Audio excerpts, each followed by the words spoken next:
कांग्रेस प्रदेश प्रमुख शक्तिसिंह गोहिल जामनगરની મુલાકાતે પહોંચ્યા છે। હાલ આ મહત્વપૂર્ણ સમાચાર જામનગરથી સામે આવ્યા છે। શક્તિસિંહ ગોહિલ અત્યારે જામનગર ગયા છે। પરિસ્થિતિનો તાગ મેળવવા માટે શક્તિસિંહ જામનગર ગયા હોવાની વિગતો અત્યારે સામે આવે છે। પીડિત લોકોની મુલાકાત લીધી છે।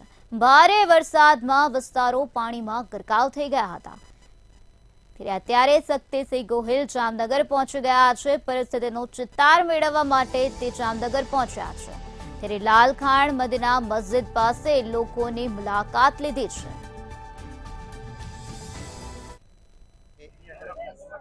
અતિવૃષ્ટિથી અસરગ્રસ્ત વિસ્તારોની મુલાકાતમાં આજે જે પરિસ્થિતિ છે અત્યંત દયાજનક પરિસ્થિતિ છે। ખાસ કરીને વિસ્તારોમાં જે રીતે પાણી ભરાયા છે, આજે આપના પાસે કેટલાક પાસે વિઝ્યુઅલ હશે, જે લોકોની વચ્ચે હું ગયો એમાં નાના એવા ઘરમાં રહેતા લોકોમાં એક ઉપર છત સુધી પાણી, લોકો ગમે તેમ કરીને પોતાનો જીવ તો બચાવ્યો, પરંતુ ઘરમાં કશું જ રહ્યું નથી।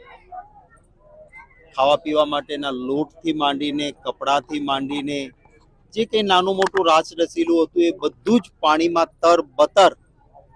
આજે લોકો એ પોતાની બચેલી વસ્તુને થોડી ઘણી સંભાળવા માટે બહાર લઈને બેઠા છે। અતિશય દયનીય પરિસ્થિતિ છે। હું સમજી શકું છું કે જ્યારે અતિવૃષ્ટિ કે આવી વસ્તુ ઊભી થઈ હોય ત્યારે લોકો મુશ્કેલીમાં આવે।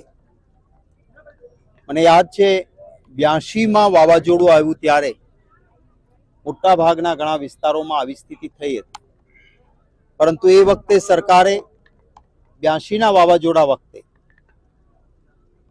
ગુજરાત જમીન વિકાસ નિગમ લિમિટેડ દ્વારા જેની પણ જમીન ધોવાણી કે ખરાબ થઈ તો એને નવસાધ્ય કરવા માટે સંપૂર્ણ 100%